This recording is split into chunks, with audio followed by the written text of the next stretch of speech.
Crap I gotta do. Hey everybody, welcome to Goots' Wrestling Pod. I'm your host, Ray Goots, SummerSlam 90. What do you think of this shirt, brother? Look at that. It's a shirt of the Savage King, the The Macho Macho King. King. We're talking SummerSlam 90. Before we do, breaking news. I just got word that Terry Funk, the Funker himself, is dead. Tony Khan killed him. No, I'm sure Tony Khan didn't kill him because Terry Funk could fuck up Tony Khan even now. He's tough as nails. Andrew Lee, what do you think about Terry Funk passing away? Terry Funk was how old was he? Older He than was us. born in 1994. So 1994. He was born in 94. 1944. Okay. Sorry. 1990. Dude, he looked great at he was already top of his game He was 70, possibly 79 years old, possibly 80. I mean, that's a long life. For somebody who did that much physical damage to his body to live that long. I think that's man, he had a long full life. I think he's gonna be fondly remembered. I he mean, is that's like, he is gonna be fondly remembered. He's one of those guys, like the wrestlers have their favorite wrestler. yeah. He's one of those guys, and he deserves it more than anyone else. And we know we covered his matches with Ric Flair, and every single one of them was phenomenal. That angle, I think that Ricky Steamboat match, leading to that angle, leading to that Great American Bash match, might be one of, besides Hogan turning heel, the top 5 things WCW ever did. Like that whole journey from this guy's just a goofy legend judge to now Ric Flair's in the hospital to now him and Ric Flair beating the shit out of each other all over the arena 2 months later. You know what I mean? Yeah, like he's one of those guys who like did like a wide range of things in wrestling. You know what I'm saying? Yeah. Like he because he was your like He kept the reinventing himself. classic. He was like the classic NWA champion, back when it was like all regionals and they were big. And then he did the hardcore stuff with ECW. He did the goofy character thing With in WWF, 2 different right? characters, Chainsaw Yeah, Charlie and just him raising his. yeah, That's right. exactly. He had great promos too at the Wrestling Classic that we covered. Yeah. Yeah, he's been involved in like great, memorable moments. He's been involved in memorable moments. Like the thing that I always remember him is like that Hell. I know he's not involved, Well, that was but his the idea. Mick Foley versus Taker Hell in a Cell, where he takes a bump in the middle of the match just to like eat up some time and everything, and like he's so giving. And what do you call it? And this guy was in movies. You ever watch Roadhouse? Like he Yeah, plays like he's in yeah, like he's in Over the Top, and he's in Paradise yeah. Alley. He was one of the first wrestlers to like. He did it first before Hogan or The Rock. Like he goes into the movies, and he always like. I feel like he always was like forward thinking with everything he did. Like whenever all the other territory guys were like Vince and Hogan are ruin everything, he ran there. I remember like I heard a passage in one of the parts from his book. He like went like, no, I'm getting my money now. Like Hogan and Vince are Mhm. making money. I'll job the Hogan. I'll job the Hogan every night. And he was there for like 2 years. And he said at the time that was enough money to retire. He still was living off that money as of like the mid 2000s. The money he made losing to Hogan. I know his wife passed away like earlier than him, like a couple of years ago, right? Mm-hmm. Yeah, his wife passed away in March of 2019. Mm-hmm. So he must have been probably pretty lonely. Yeah, Uh, usually that fucks you up. And then he had yeah, that really does fuck you up. But I mean, granted, he did live a whole nother like 4 years after that. But yeah, he's gonna be missed. He's gonna be fondly remembered. I wouldn't be surprised if lots of cool, great stories about him start coming out. He's and, one of those guys. I don't think we're gonna hear a bad story about him. You know what I'm saying? well, here's more breaking news. Edge Edge asked for money. They said no, and now people in WWE believe he's headed to AEW. Even if he's headed to AEW, he can't show up at All In. That's too close, right? I mean, he says his contract ends at the end of September. I don't know what's the truth or what's not. I'm Well, very, if it's end of I'm September, very All shocked. In is in August, dude. Yeah, he even if he shows up in AEW, he ain't gonna show up on All Well, I mean, he said that, but what do we really know? I mean, he said it in an interview. Remember, I In. mean, Good point. Jericho, when there were so many times when Jericho was coming back, he said in interviews, I haven't spoken to Vince in months, and that weekend I'm going to be at the jerk off contest in Honolulu, and then he's at Raw. You know what I'm saying? Like, so I'm surprised that Edge was like, I want more money, and they were like, no, you can go to AEW. I'm like kind of surprised because I would think they would want Edge, but unless maybe Christian goes, Tony Khan will give you like $90 bazillion, right? And Edge is like, oh, fuck it. Well, then I'll just retire off that money. And so he went to Vince being like, I want $90 bazillion. And they're probably like, we can't do that for you. All right, just go get that money from that fucking idiot. Go lose to Matt Sydal on Rampage. Best of luck, you know? I think it could be that, and also I think WWE kind of knows at this point they're not really a threat anymore. You know, Yeah. back when AEW was starting out, remember they were signing every. But do you remember how when AEW was first starting up, they were signing everyone to 5-year contracts Yeah. instead of 3 because they were worried? I don't think that fear is in them anymore. I think they know that AEW, while they are second place in this, they are the second biggest wrestling company. It's nowhere near close still at all. I think they know it. They're not close, dude. They're not close at all. Also, I'm sorry, like Edge didn't really like set the world on fire in this return. No, exactly. That's why they're just like, go ahead. We're not gonna confirm that he was just always just good enough. Yeah, I like Edge, but yeah, what are they exactly losing? I wouldn't have honestly, even if it was me and I ran WWE, if he asked me for like $1,000 more, I would say no. Like even if it was $1,000 more, I would say I no. would give him $1,000 more. I mean, No, I wouldn't. I wouldn't. I would be like, nah, you can go. come on, he did a lot for the company. Let him. He can get He did a 1,000. lot, but I'm sure he's getting paid a lot 2,000. I now. would tell him to suck my dick, but he can get 1,000. I would be like, if you want $1,000 more, I'm sorry, man, I can't do that. I can't. I do could it. do I can't do it. Boy, I'm but stupid you too. are I'll be like, dude. Can I tell you something? If he did ask for, if I was Edge and I asked Vince for $1,000 more, and Vince was like, no, I would just literally go on Instagram and tell Vince to kill himself. Like, yeah. really, 1,000? First of all, there's no way he asked for $1,000 more. That's not what he's asking for. But that Yeah, would. I know, but if he did, that's how stingy I would be. I would do the whole Nick Khan thing. I would be like, dude, you have no idea. Like, But the thing you're about it, at the end of your rope, and you are not really setting the world on fire. You wrestle on a limited schedule. So why do I need to give you more money? I'm giving you technically I'm already giving you money for like less work, right? So why now do I have to give you even more money? I would be like, no, I think this is going to be good for everyone. And oh yeah, absolutely, good for I everybody. think I think Edge. I think Adam Copeland. I think it'll be good for him to be another company for a little bit at the end. I think that'll be good for him. And there's like nothing else that they can't take anything. They already put him in the Hall of Fame. He already won the world title 97,000 times. He already got like video packages and tributes. There's nothing else. Like, it's not like I have to keep being nice to Vince.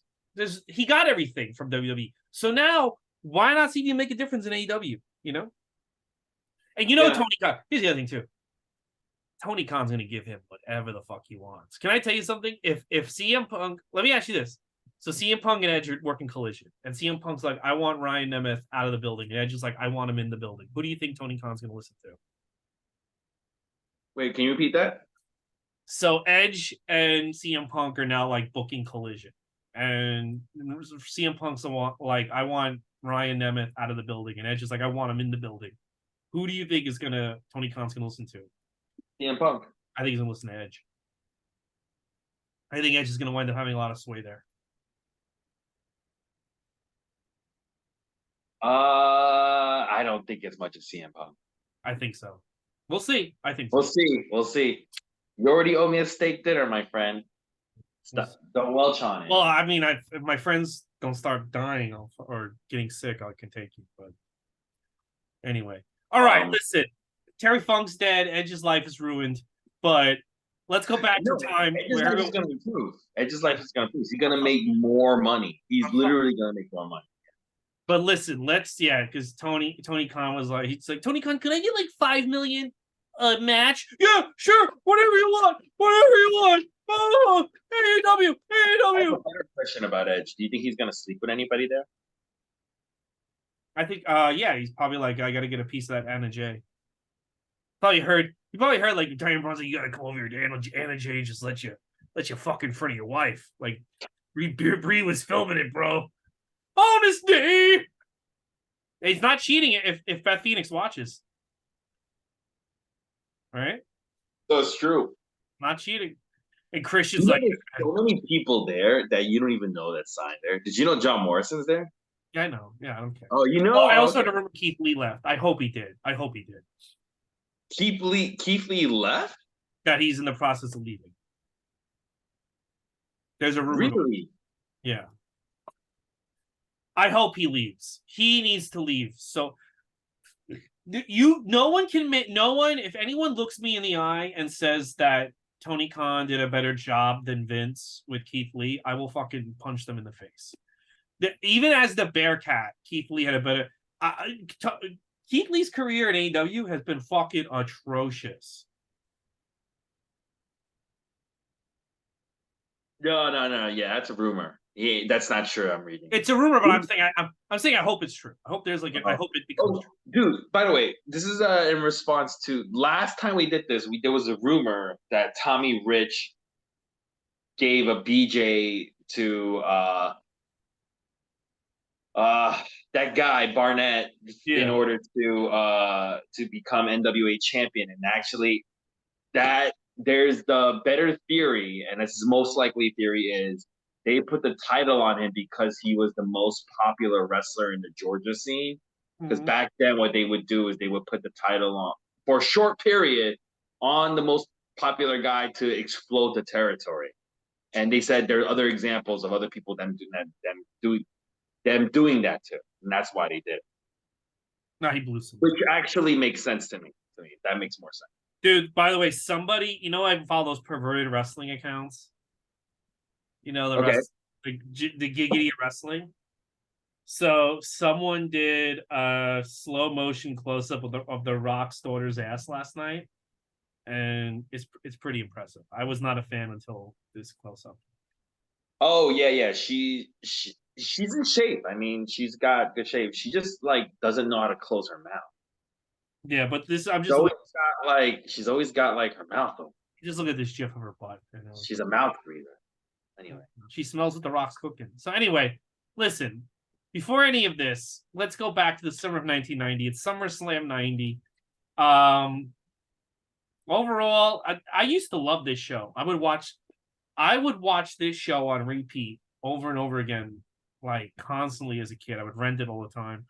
It's still a good shit. It's not the greatest, but I was a little kid back then. SummerSlam 1990, you would watch it over and over again? Yeah.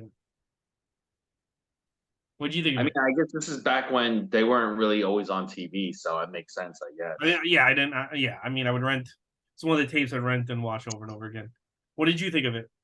I did not like it, and I would recommend people not to watch it. Really? See, I still liked it. What? Okay, let's get into it. All right. Vince McMahon Jr. presents SummerSlam. The Heat returns. This takes place on August 27th, 1990 in Philadelphia. There's about 19,300 fans in attendance, supposedly. Which these are some far cry numbers from back in the Hogan era days, where the numbers have dropped. These are good NWA numbers, but it's not good. They said the numbers went down once Warrior got the belt. They like to blame the Warrior. Yeah, I mean, this is it's a pretty noticeable drop because when Hogan was champ, they're drawing 40,000 and stuff like that, right? And to go from this is 13,000. This is 19,000, right? Let's see. The first, actually, it's about the same amount as the first SummerSlam. I mean, the 1989 SummerSlam. I wonder what it was. The 1988. 1988. Actually, never mind. Forget it. It's about the same. Yeah, anyway, I don't know why.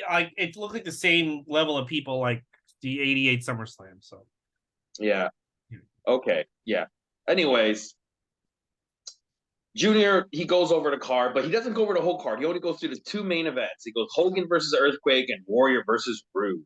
And it is Junior and Roddy Piper are now the commentators. I'm guessing at this point, Ventura's gone, right? He's suing the company. He's Out. leaving. He's out. Yeah, he's not. You'll never hear from him again on WWE. Oh, that's terrible. Oh, why did he get rid of Gorilla Monsoon too? Then Gorilla is like family. Gorilla was still alive. He'd still have a piece of that company. no, I'm saying like, all right, I get it. Ventura's off commentary, but why is Gorilla off commentary? Oh, you mean Ali off Comcast? I thought you meant why did? I think he was just trying something different for this show. You know, like Oh, okay. Gorilla goes back on commentary for a long time after starting with the next show. But like, I think he was trying something. I think maybe he thought like, oh, maybe me and Piper will have chemistry, and they didn't. They did not have chemistry. These two. No, this is a noticeable drop from Gorilla and Ventura, There's which so I many think is my favorite. times where Piper is not following like the WWE narrative, and you can just tell. You just hear silence from Vince. There's just silence Yeah. from Vince. Oh yeah. It's this is if you want to see, I mean, while he wasn't the worst, he's definitely not that great of a Piper. commentator, Piper, yeah. Well, And the thing about the problem with Vince and Piper is Piper, I think, is doing stuff to deliberately fuck with Vince, and Vince is on a roll with it, so he's just quiet. And I feel like he has the mute button, and he's telling Piper, "That's not the story I'm trying to fucking tell. What the fuck are you doing?" You know what I mean? And I think he probably just like gives him looks and shit like that. yeah, like and so like Vince doesn't know how to like when Piper says like why should like okay, good for example. I never really picked up on this as a kid, but Yeah. Vince is like so happy that Hogan won. Hogan won! And Piper's like, that's not a victory, that's a count out. Why should he be so happy that he won by a count out? And Vince just doesn't say anything. And I can tell Vince is like this motherfucker because it's supposed to be seen, and I'm seeing it as a little baby. Oh, Hogan still won. He still won. This is great. He won. And Piper's like, nah, it's a bullshit win. That doesn't fucking. Why would Hogan want to win like that? And he's burying Hogan. And instead of Vince like being like, no, it's a great victory. The Earthquake is really tough. It's fucking awesome to win by count out. Vince is just not saying anything because he's pissed. Yeah, Piper's we're gonna get more into Piper as a commentator, but he's not that good. But I will tell you this, the crowd is pumped. Yes. Like this crowd is super pumped. They are excited for this. And I think part of it is because they see Piper right away. Piper, he's still very, very popular. What? Piper's still a big deal. Yeah, he is, absolutely. He is still what do you call it? A very big deal. And we're gonna go right into our first match. Who Junior says this first match is gonna be a humdinger. It is the Rockers versus Power and Glory, which is Paul Roma and Hercules. Power and Glory, they attack the Rockers right off in the beginning, and Hercules even uses his chain to hit, I think, Shawn Michaels. The referee doesn't see it. There's no disqualification. Marty, just basically the whole match, Marty Jannetty is getting beat up in the ring the whole time while Shawn Michaels is outside the ring nursing an injury. What were we saying, man? It's a handicap match, basically. Yeah, good point. It is a handicap match, yes. And basically, Power and Glory hits their finishing move, which is they hit the superplex. Hercules hits the superplex off the top.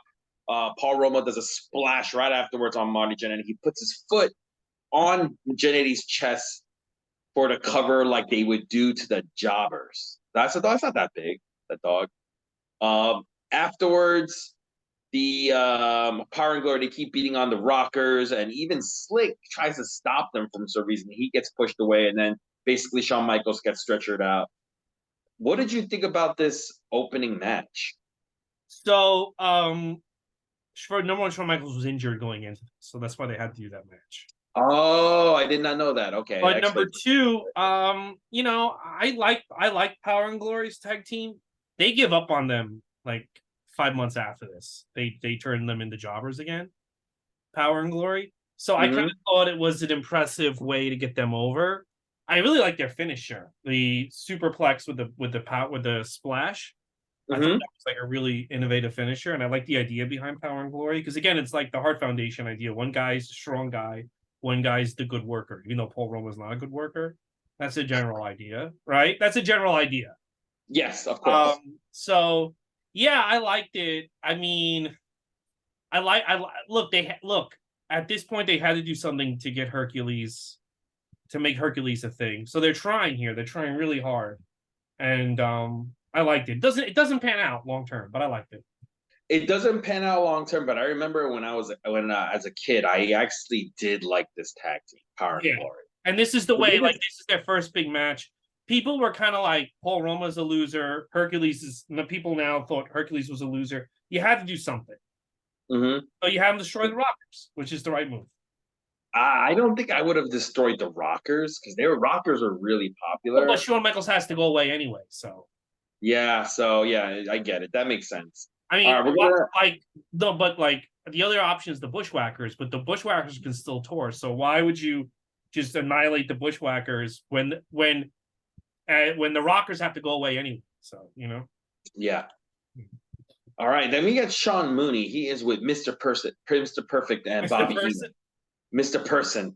And they talk about the Texas Tornado. He's gonna defend the title against him. They do a lot of tornado puns by Bobby Heenan, and Perfect says the word perfect a lot. I'm perfect this, I'm perfect that. It's a little annoying. And then Mean Gene, he is with the Texas Tornado, who does a lot of tornado metaphors and stuff It in does. There his was a lot of title. metaphors in the promos of this Oh show. my god, it's when it's first. I mean, this started happening like a couple of months ago, like a couple, not a couple of months ago, a couple of pay-per-views ago, where they started like earthquake would everything he would say would be revolved around the earthquake, like the tremors. You're gonna feel the fallout on the Richter scale of my like pain. And at first it's okay, but now it's getting ridiculous. Where Well, this show. It was really noticeable, and I almost felt to myself, I thought to myself, someone's writing all this. They're not like you know how they said like we didn't have writers back then. It felt like someone wrote these promos. oh, 100%, dude, 100% felt like somebody was writing this because like just like the amount of like tornado metaphors Yeah, that like Kerry Von Erich's not coming up with that on his own. Like doing yeah like he's saying some like, like yeah like and I was like there's no way this guy is just coming up with this shit in his head right now. It just sounds like so it just sounds it's annoying. It gets really annoying. And anyway, I'm glad you feel the same way because I was fucking annoyed. But anyway, all this tornado talk is going to lead to match number 2. It is for the Intercontinental title. Mr. Perfect, who is the champion, is with Bobby Heenan. He's going to be facing off against Texas Tornado.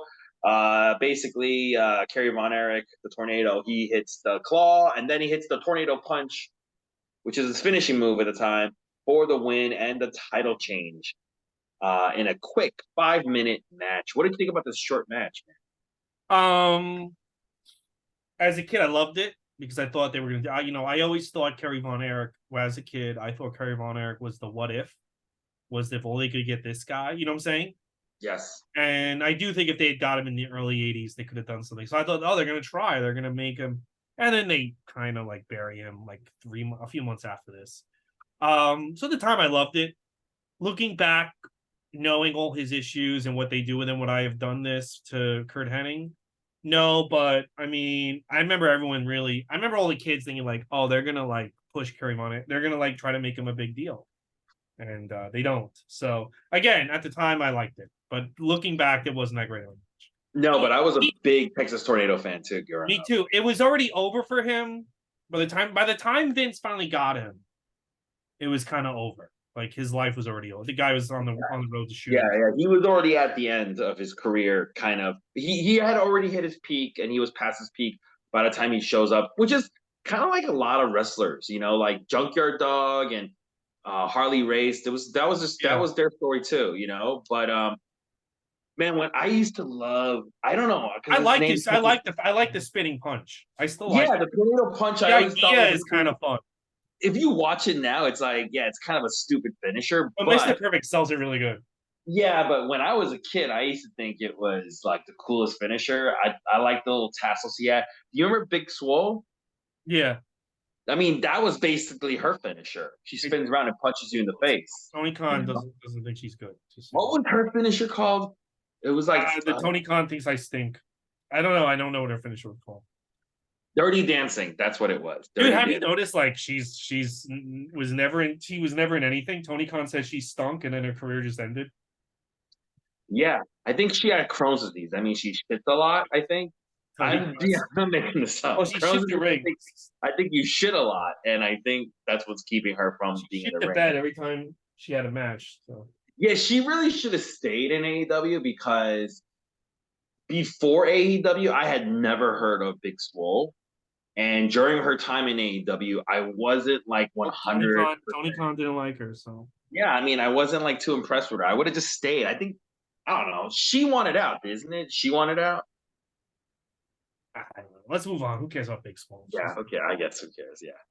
All right. Anyways, we're gonna go to so after this match, Mean Gene Okerlund, he gives congratulations to Texas Tornado. He's a new champion, and he was going to interview. Gene tells us he was going to interview Sapphire, but she's missing. And then Bobby Heenan and Mr. Perfect interrupt to complain about what happened, and he said, "This is not over between us. I'm gonna get that title back to Tornado." And what's key about this is a Sapphire thing, because this is gonna be the string that's gonna really tie this entire pay-per-view. It's like when you watch Raw, there's always that one main event story, and things happen, but they keep tying back to it. That's basically the Sapphire story. Yes, that's right. Sapphire is like the main focal point of SummerSlam 1990. I swear to God, Saga of where Sapphire goes is the whole story. But she was over back then, bro. She was over. Dude, she is mentioned so much in this show. Like her story is the focal point of SummerSlam 1990. It really is. She really is, dude. Speaking of Sapphire, we're gonna go to match number 3, or what's supposed to be match number 3. In the ring is Liger. It's actually Sherry. Like yeah, it looks like she's Sherry. So sensational Sherry's wearing a mask, but she looks like Jushin Liger, and she's waiting in the ring because the match number 3 is supposed to be Sherry versus Sapphire, and they play her music, but she no shows. So basically, Jushin Liger wins by forfeit, and and then Mean Gene in the back, he's with Dusty Rhodes, and he's like, "Dusty, I see you guys arrived together. Where is Sapphire?" And Dusty's like, "I don't know. I asked everybody.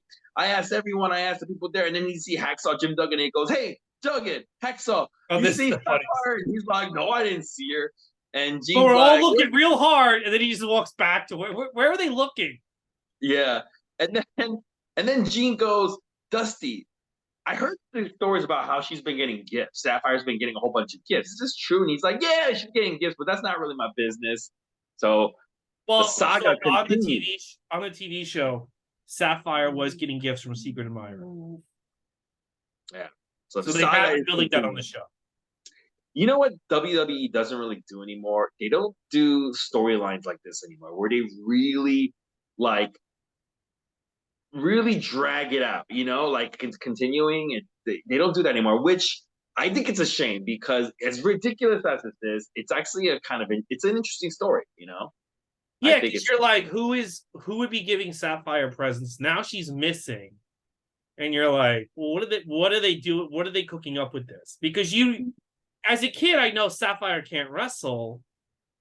Now all of a sudden she has like a guy who's into her. Like, what's going on with Sapphire? And yeah, yeah, and they've been building it up, so it's more fun too. You get more invested that way. Yeah, out of someone who can't wrestle, you're getting a lot of time out of someone who can't talk and can't wrestle, but people care about it.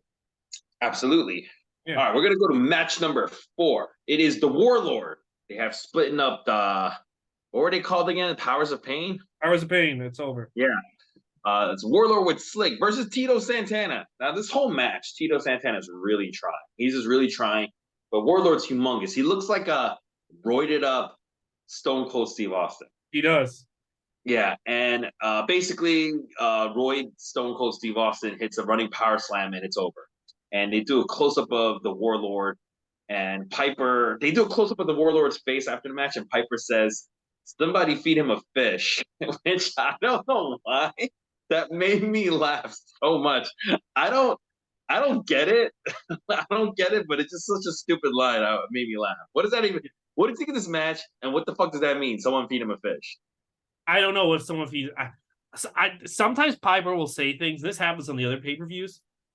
It's like a joke of a. It's like such an inside joke that maybe like that's a. I can only imagine that's like a joke between him and the Warlord. Like, give him a fish. Like they went to a fish restaurant. Oh, And Warlord was eating a lot of fish, and oh, you eat a lot of fish. Give him another fish. But he'll just say things, and it probably like in the back, like Mr. Perfect was like, oh, I can't believe he said that on the air. But like none of us know what the fuck he's talking about. But I feel like he would do that. Okay. Someone feed him a fish. Like that's probably like an in joke. it made me laugh because it just came out of nowhere. It just made no sense. But I mean, this was a glorified squash. Poor Tito. You didn't need to drag him out for this. This could have been on Superstars or Primetime, but poor Tito, indeed, poor Tito. for us, I to think watch it. this is really like. I mean, we've seen Tito Santana lose before, but this is like the first time I'm seeing like, it feels like a job. Like it's like a 4-minute match. By the way, that's the theme. Almost there's so many matches on this pay-per-view. That's like a 3-minute match, a 4-minute match. It's completely one-sided. Like this is the fourth match, and we've already seen 2 matches like that so far. Well, I also feel like this show, he's deciding that some people got to go. Some people got to go down the card, and some people like you can feel it. Junior is thinking this. You're saying, yes, right? And I feel like with Tito, with Dusty, with Demolition, you get this sense like I'm done with you, and we're moving forward. And you know what I mean? And I even got that sense as a kid. I knew when he was done with Dusty. I think before Dusty knew it, and I think he was done with Dusty tonight. It's like, all right, that's it. Yeah. Okay. Fair enough. Yeah. All right. We're at the back once again, and it's Sean Mooney. He is with Demolition, who they now have a third member named Crush. Ryan Adams. Who I like. No one likes him. I like him. I like Crush when he's kind of like. I mean, I don't like. He's not my favorite, but Kona Crush was all right. I thought Kona Crush was okay. So they explain the kind of like the Freebird rule, that's the thing with the whole like the New Day does it where there's 3 of them, so any 2 can defend the titles. They kind of explain it because it's like it is a odd thing for people who just are watching wrestling. Well, they also the Freebird rule, but they never did in WWE until now. Yeah, and they don't call it the Freebird rule. They just explain that hey, I'm on the contract we signed. It says any 2 it says Demolition can defend the title, so it could be any one of us. You know why also they brought in Crush. Axe was ready to retire, so okay. His health was getting bad. So yeah. And they also take the time to shit on Legion of Doom a little bit, calling them knockoffs and stuff like that, which I thought was kind of fun. Because that's exactly what the heel would say, like, oh, these cheap imitations of us, it's like, yeah, that's why I think it's funny, And after that, Mean Gene is with basically Demolition's opponents for tonight. He's with the Heart Foundation, and the typical Heart Foundation promo. Jim Deanne from I Heard doing his laugh, and it's going to lead right into match number 5. It is a 2 out of 3 falls tag team championship match. Demolition, the representatives are Crush and Smash versus the Heart Foundation. Demolition hits the decapitation on Bret Hart for the first fall. Mm-hmm. And then the Heart Foundation, they basically attack Smash, but Crush holds, they hit the heart attack on Smash, and they go for the cover, but then Crush kind of like picks up the referee and like holds the referee. So that's a disqualification. He's manhandling the referee. This is key. If you manhandle the referee, it's disqualification, okay? And basically, he didn't even hit him. He just like held the referee. He picked up the referee, and the referee was like, dude, you can't put your hands on me. It's disqualification. So the Heart Foundation gets their first pinfall. And then right after, as soon as that happens, Demolition attacks Bret Hart, so he's like out. And during that kind of this, distraction.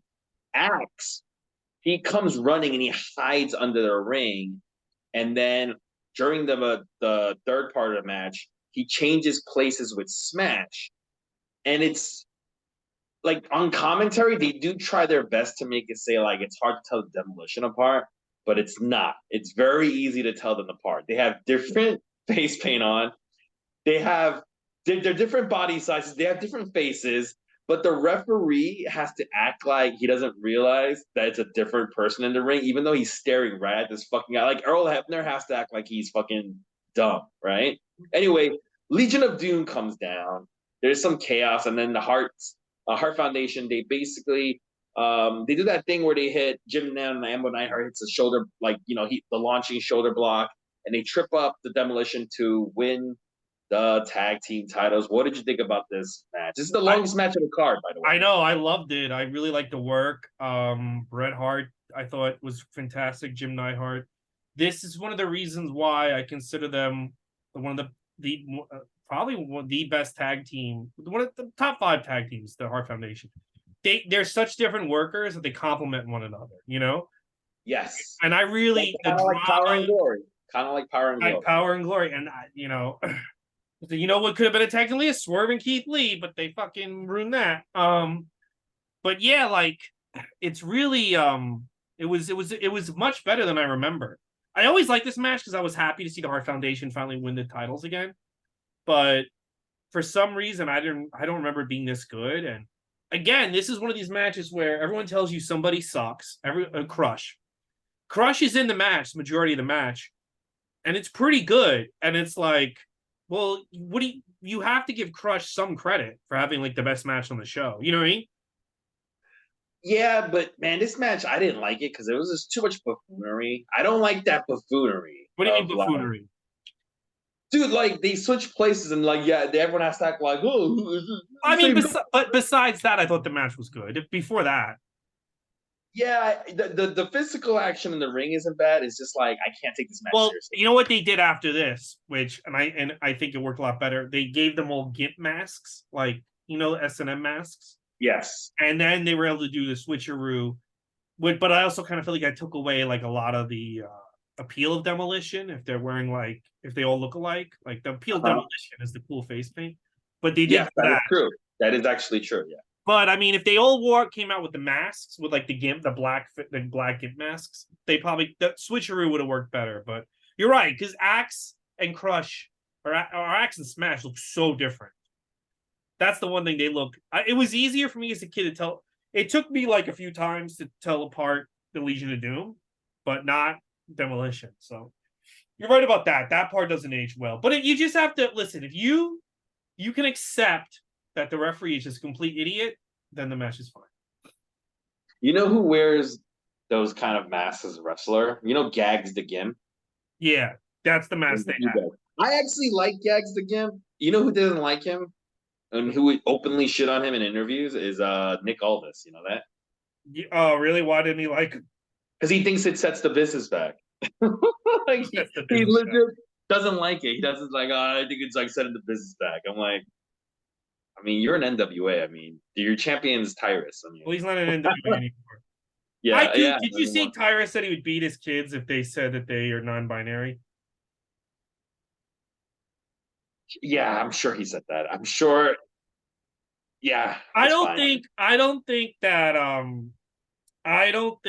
that Nick Aldis is so fucking great. But the fact, I understand the Fox News thing. It hasn't really done it. But at this point, you have to admit the Fox News connection has done nothing for their business.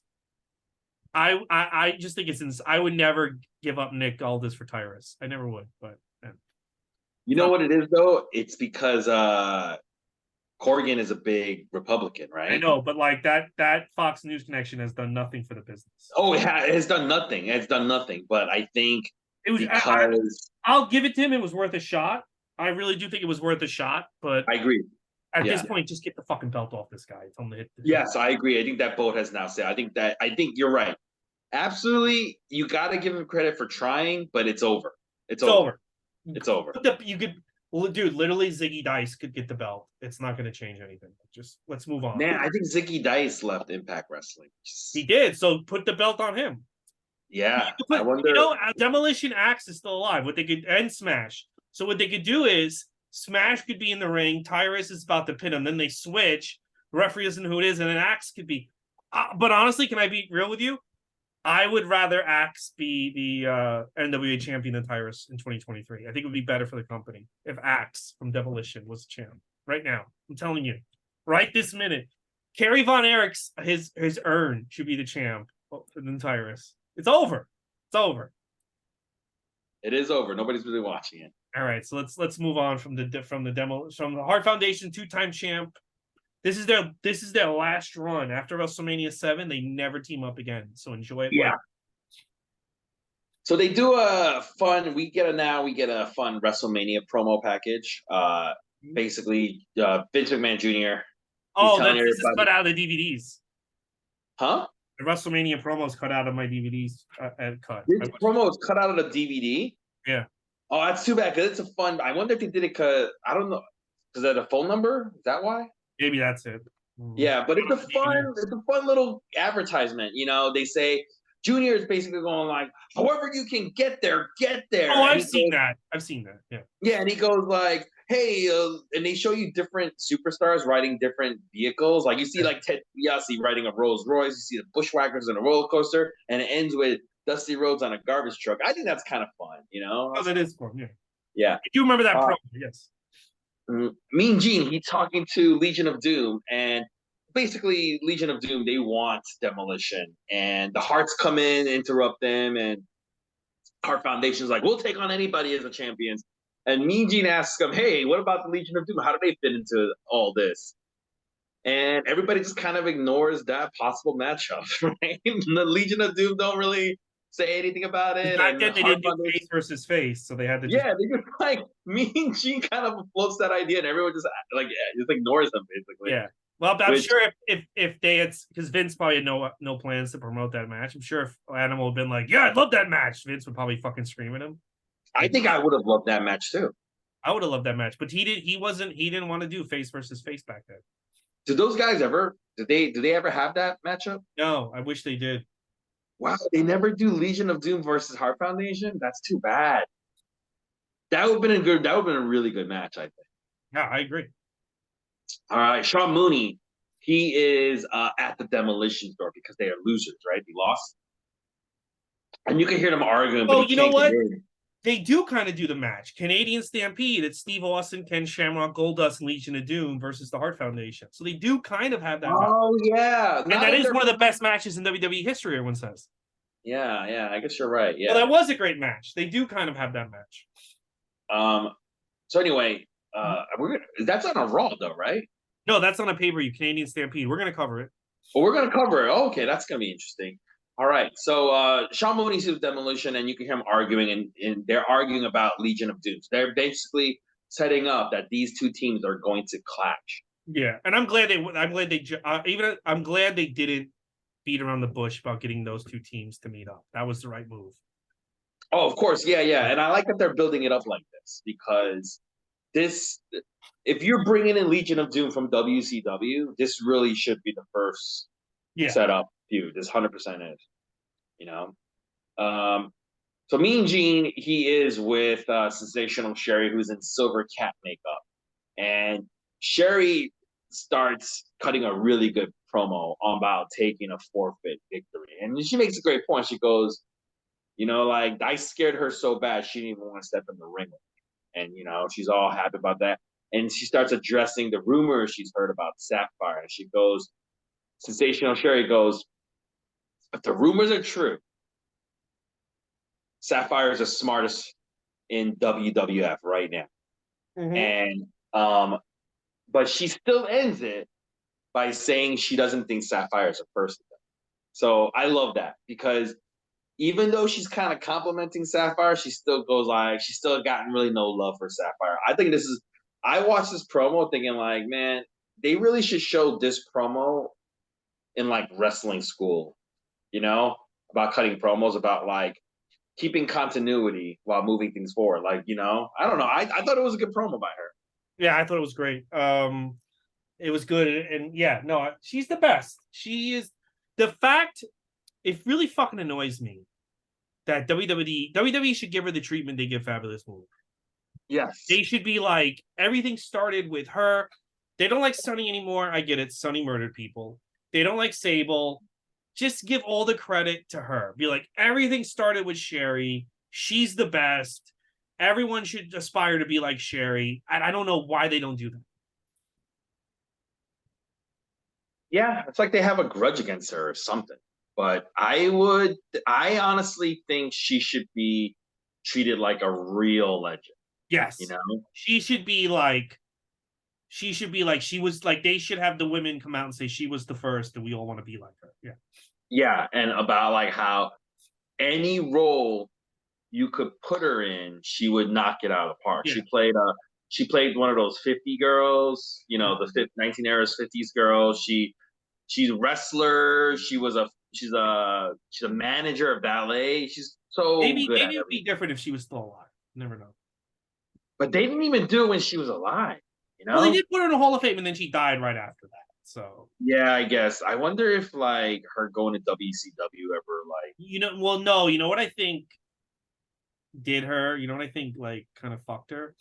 Did you see what she did in the Hall of Fame? what she screamed at the fans? No, she did say it's my moment, stop heckling.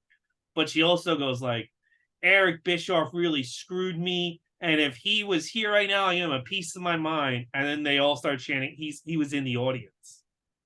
And he stands up and she backs down right away. Oh, hi, Eric. I didn't know you were here. Hi, honey. Like she doesn't go like, she right away backs up. And I kind of feel like I could see Vince being like, you lost points because of that.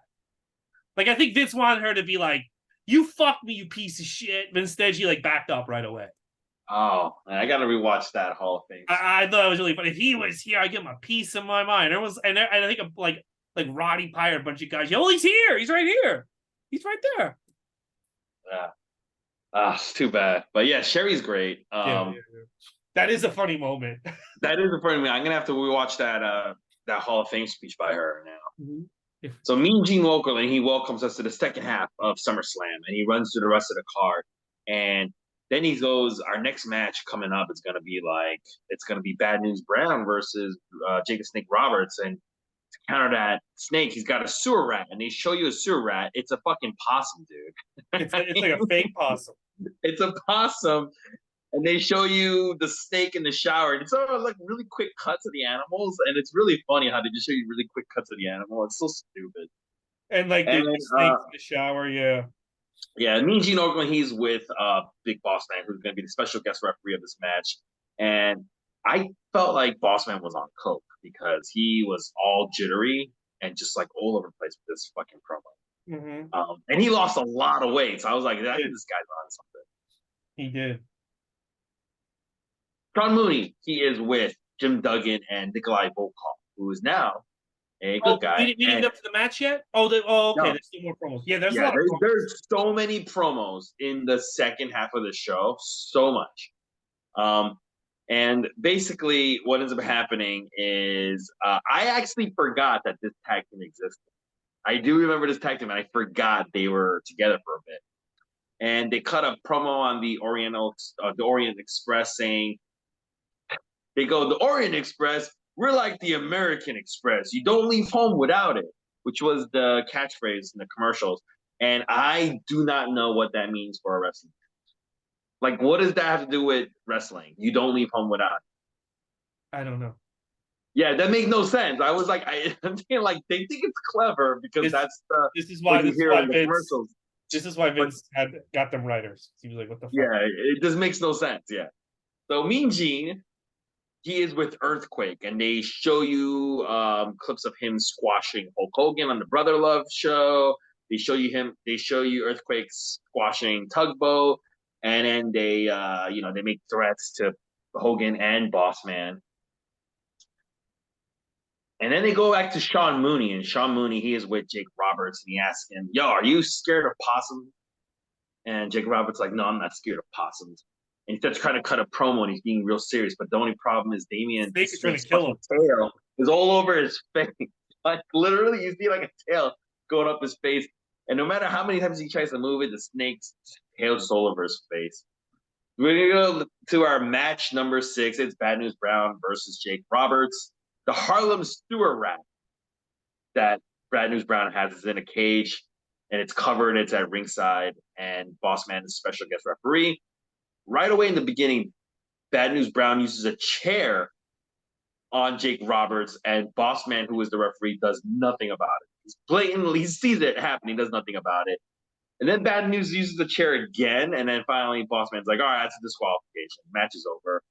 And then Bad News tries to leg drop the snake in the bag. And Boss Man saves the snake, and then they all start fighting.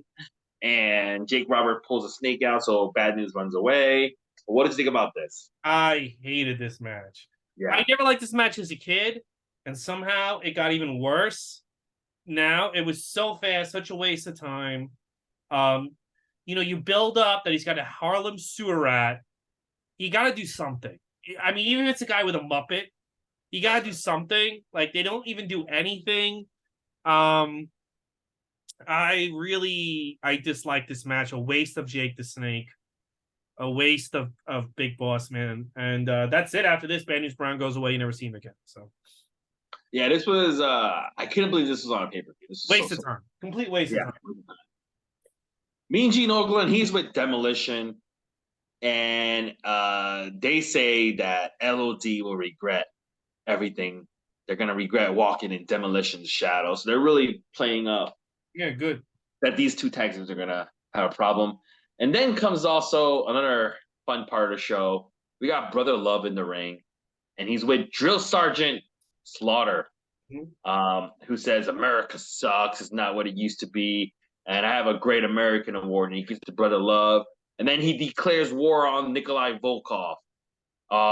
And he goes like, this is before Desert Storm, correct? Well, the troops are rallying over there. There is it's getting close. So there's already troops over there. Yeah, because the reason why is because in this promo, Sergeant Slaughter says if Saddam Hussein, if anything happened, Saddam Hussein will kick our ass. So it sounds like the war didn't happen. Yeah. This segment is dead. Nobody gives a fuck until he mentions Saddam Hussein, and then starts getting people annoyed and they start getting a reaction. But I fucking hated this. This is so stupid. I hate Brother Love, dude.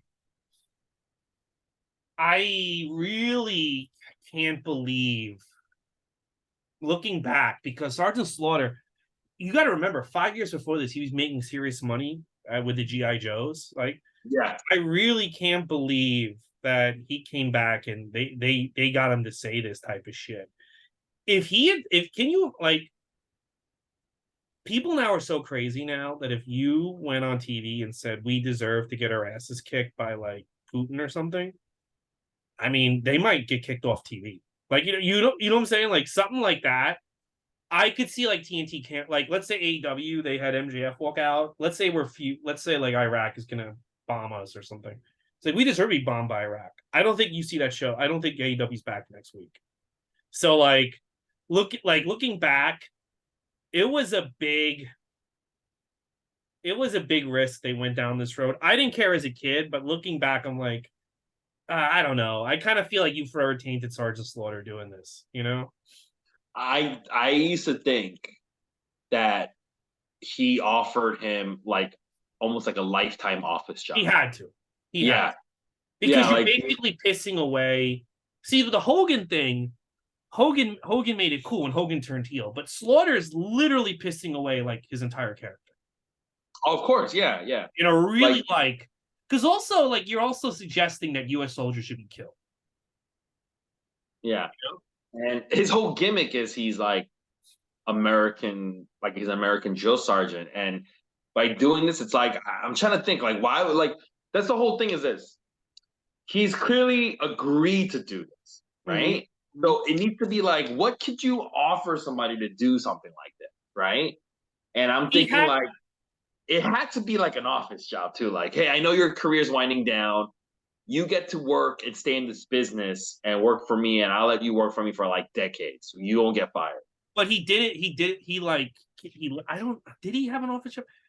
He must have. He must have like paid Yeah, off. he did have an office job. What are you talking about? He was No, one of he the did, but producers. like he wasn't around for like 95. I thought like he came back in 97. Like he left and came back, or unless he was hired the entire time. I know he's not there anymore. Um, I think that's why Lacey Evans got let go. Because remember, like she started a feud with him, and Slaughter probably like, hey, remember when I ruined my life?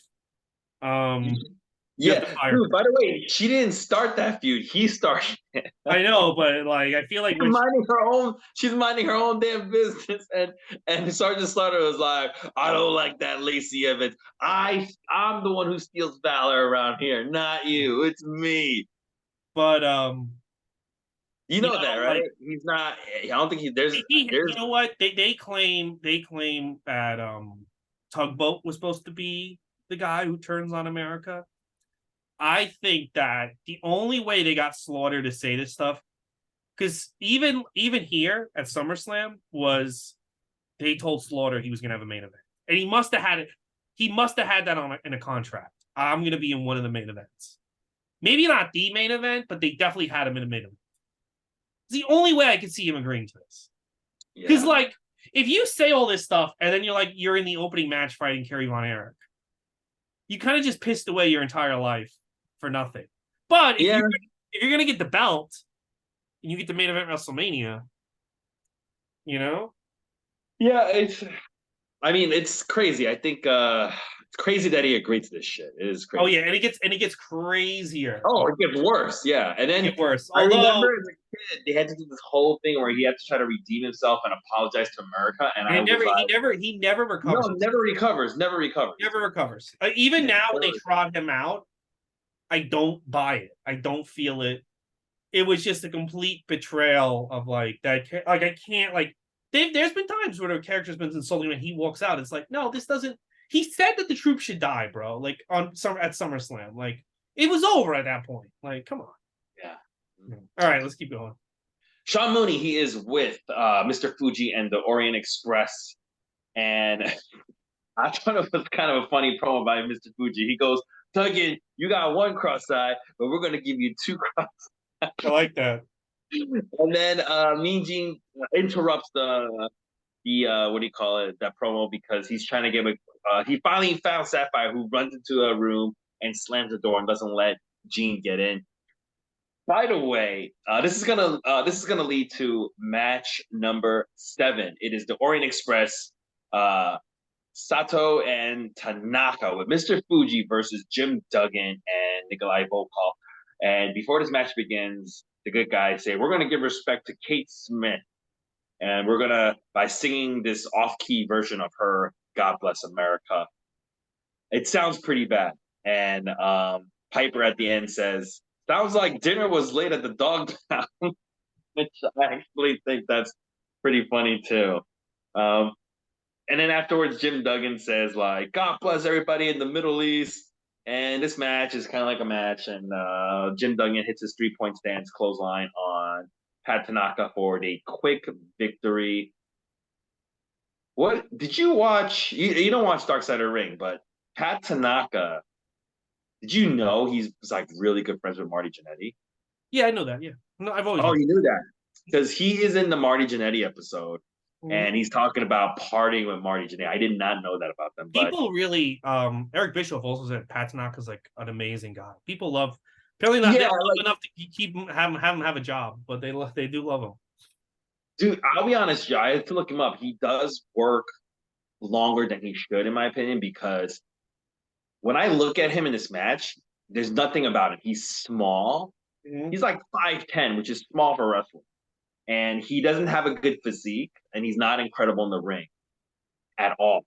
But they keep him around, so he must be a good dude. And he's not like, he talks like a normal dude. Like, he's just like an American. He's American. He's born in Yeah, no, I Hawaii. know, but back Yeah. then, anyone looks like Yeah. But what did you think about this match? I know you love Pat Tanaka, but what did you think? This was another whatever match, but you know what? They had to give Nikolai a win. So again, it feels like they're done with the Orient Express and they're letting you know. Like, we're done Yeah. with these guys. Here's a quick match. Dude, I gotta say, I went to Terry Funk's pro wrestling t-shirt. He's got a lot of good t-shirts. Really? Yeah, he's got a lot of nice stuff. I might buy Maybe one. you might get one for in his honor, right? Yeah. That's one of the guys I don't have a shirt of. So Yeah. By the way, in the dark side, Pat Tanaka tells a story where he's partying with Marty Jannetty and he's like exhausted, so he goes like, I gotta lay down, man. And then he lays down on the couch to like sleep a bit because he's so tired.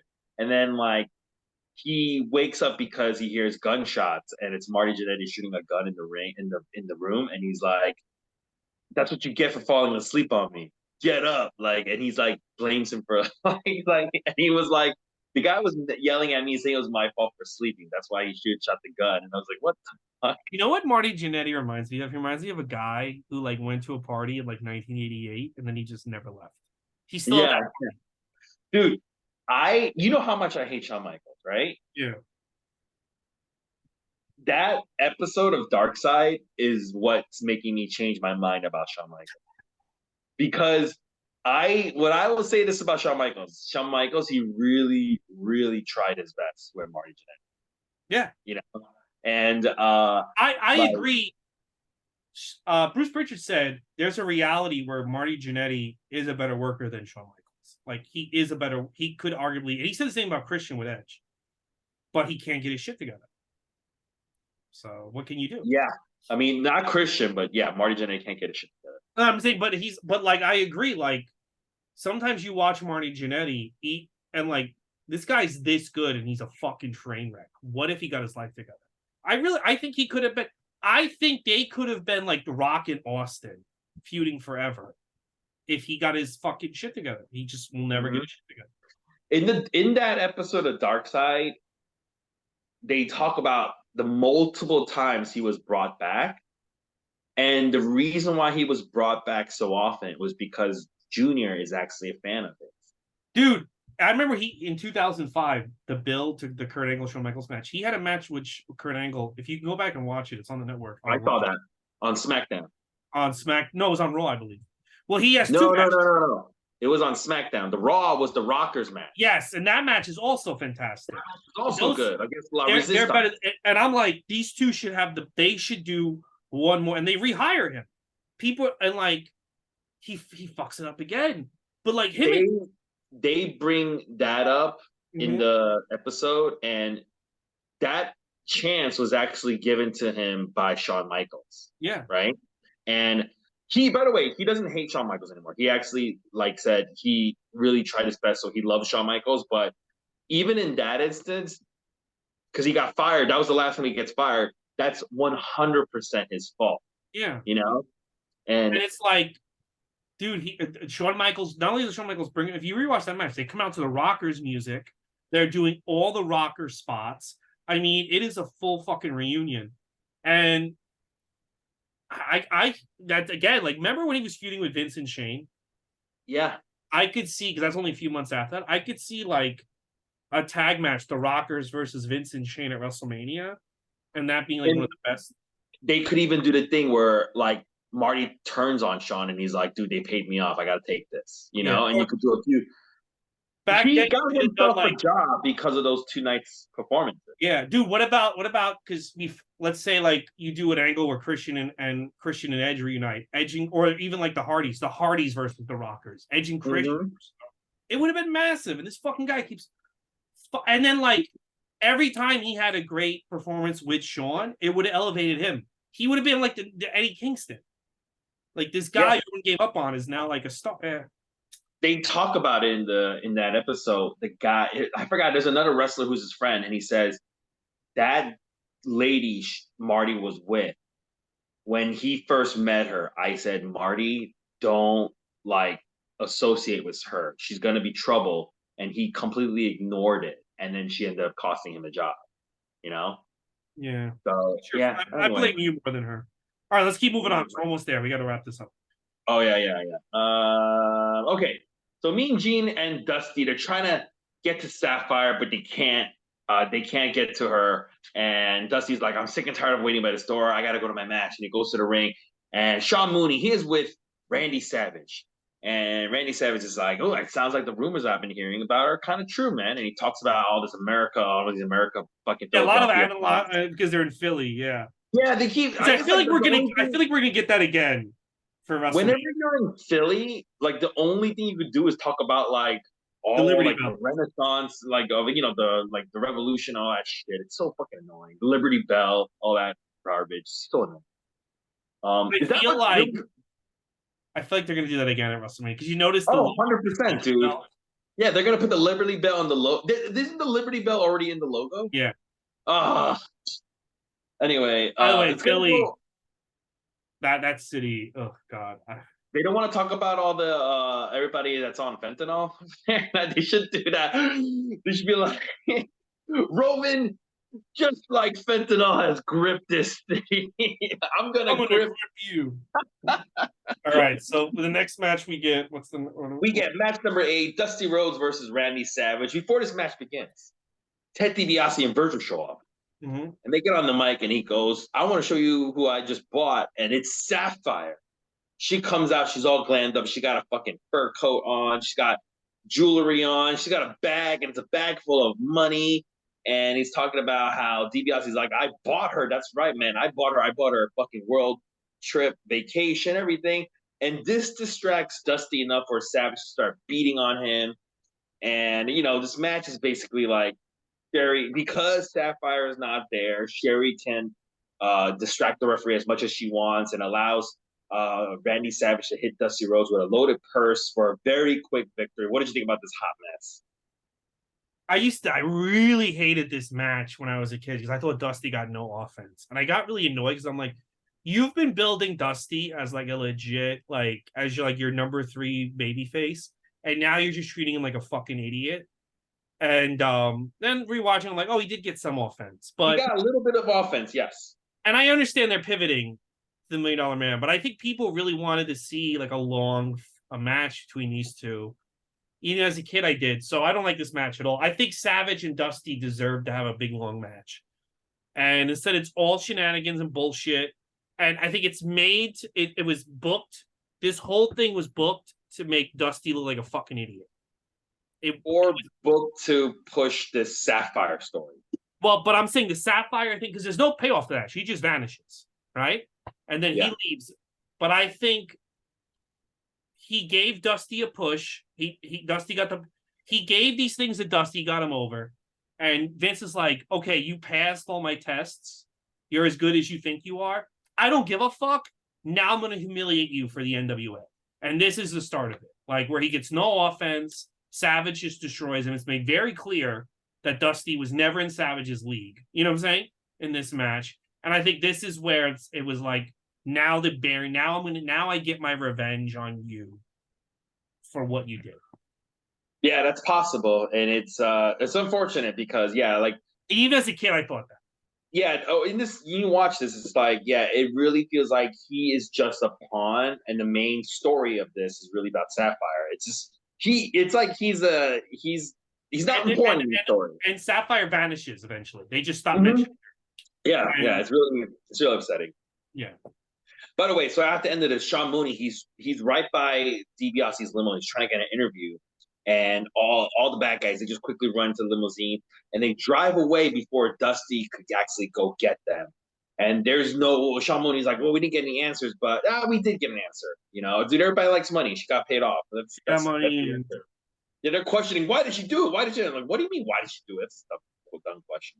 Yeah, money. Mean Gene, he is with Hulk Hogan and the Boss Man, and they cut a promo on Earthquake, squashing him and the Tugster. And Hulk Hogan dedicates this match to the Tugster. And it is match number 9. It is the penultimate match. It is Earthquake with Dino Bravo and Jimmy Hart versus Hulk Hogan, who is with the Big Boss Man.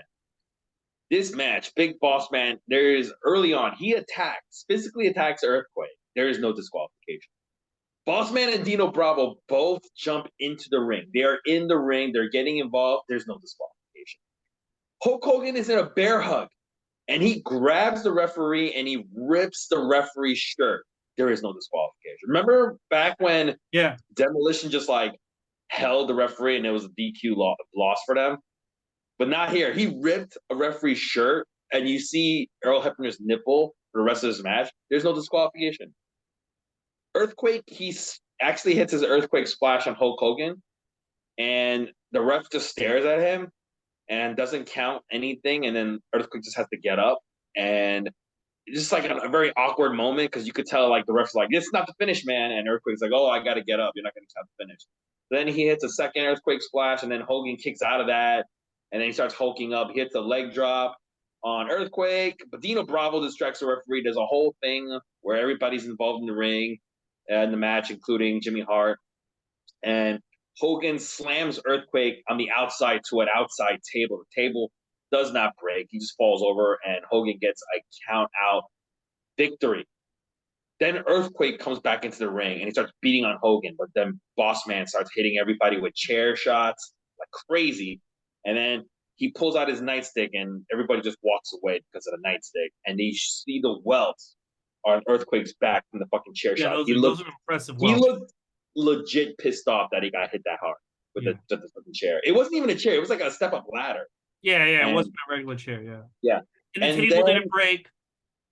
Table didn't break, and then after this whole mess, Hogan does, I shit you not, like a 5-minute pose down. He deserves it. This is not even the ending. This is like not the end of the show. He does a 5-minute pose down. This means that his pose down was actually longer than the Savage match, and it was actually longer than the Oriental Express. Well, you know what? His pose downs are more entertaining than both matches. So yeah, good for him. As a kid, I love this match. I didn't like this match at all. This is kind of where you can kind of see the wheels falling off on Hulkamania and his time in WWE. I don't know why you didn't just. As a kid, I was fine with him with Earthquake losing by countout. I would have Hogan win in the ring. I guess they want to keep the feud going. I mean, they do keep the feud going. It goes to, but it wasn't that good of a match. It wasn't that good. A lot of shenanigans, a lot of bullshit, and not poorly produced. This was a poorly produced match. Yeah, it's not. It doesn't hold up to what my memories say. This was a fun match. In reality, it's not. Yeah, this is probably one of the worst Hogan matches I've seen. This is probably of the matches we've seen. This is the worst Hogan match so far. Yeah, I don't really know if there's a worse one. There might be. Yeah, it's pretty bad. It's like NWA levels of that. It's like it doesn't make any sense. It's just like all logic is out. Nobody gives a fuck. Yeah, it's pretty bad. Nothing is on the line, you know. Well, on the line is can Hogan make a comeback? That was the thing. I trying to suggest that Hogan would, because Hogan lost to Warrior and all this, was Hogan's time over. And all right, so Sean Mooney, he is with Bobby Heenan and Rick Rude, and they cut a promo on Rocky Balboa and the Ultimate Warrior. They don't like both. And Mean Gene, he is with Dusty, and Dusty's talking about Sapphire, who took the money, and now only America can give him the shelter. Dude, do you remember he says she took my innocence? Yeah, he's like, only. So I guess he was a virgin until 1990. How do you have Cody and Dustin then? They took my innocence, baby. Yeah, and only America give me the shelter of the storm that Sapphire have left me in. And I'm coming for you, DiBiase. It's just so ridiculous. But the passion that Dusty has in this promo is so good. It's funny because he's so passionate about this and he's so serious, but it's such a stupid, Dude, it's such a stupid thing. I think he knew every single thing they gave him was to humiliate him, and he was like, "I'm not gonna let you. I'm not gonna address how stupid this is. I'm gonna make it work. I'm gonna knock it out of the park." Is like what he's saying. Because dude, everyone should have this mentality. Everyone, not just in wrestling. I mean, in everything. If somebody says, "We need you to go outside, stand in front of this deli, and hold up a sign," you hold the shit out of that sign. You know, you just fucking do it. The world would be so much better if everybody just. Yeah, really I think Dusty.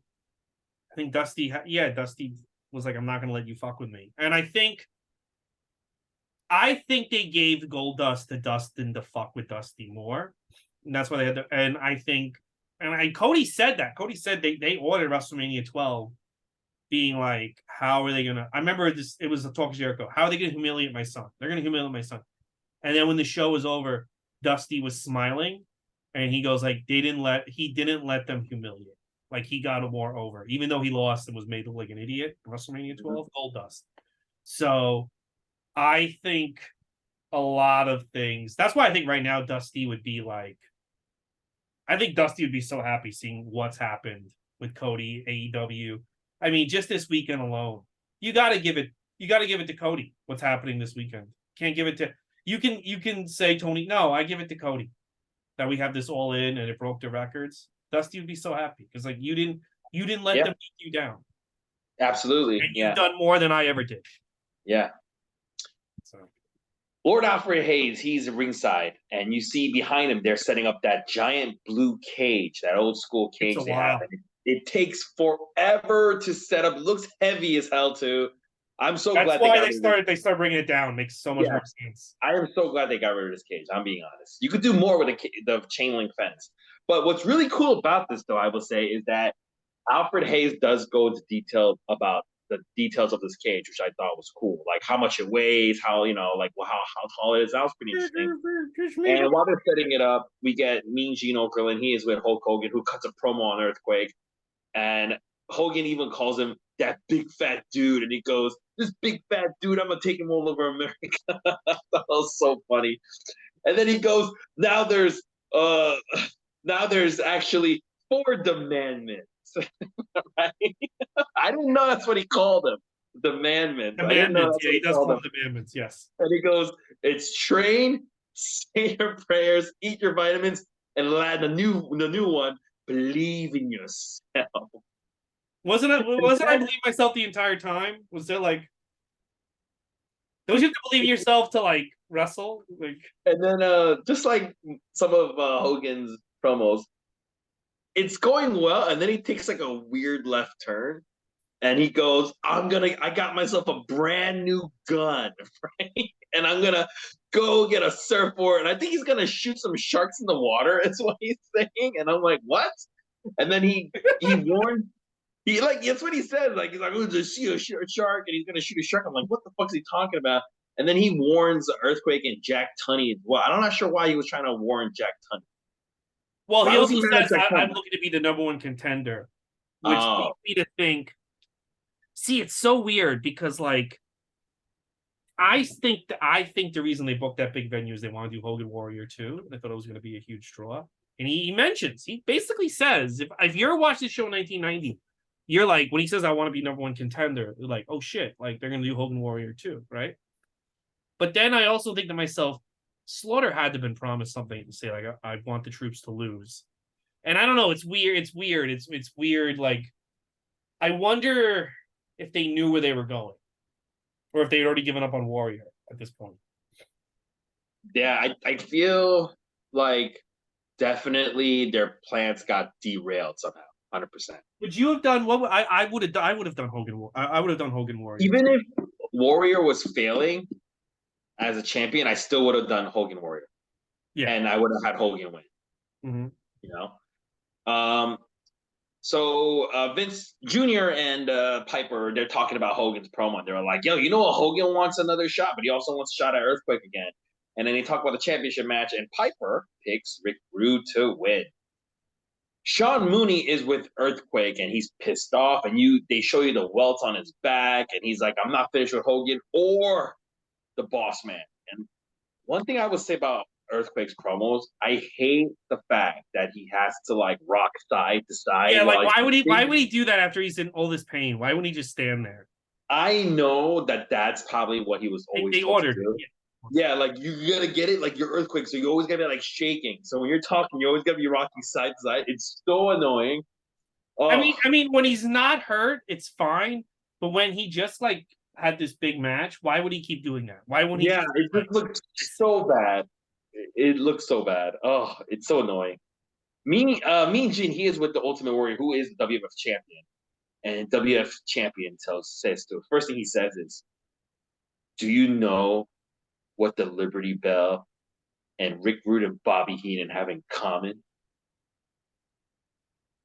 Mhm. One of them is cracked, and one of them the ding dong. It's so fucking bad.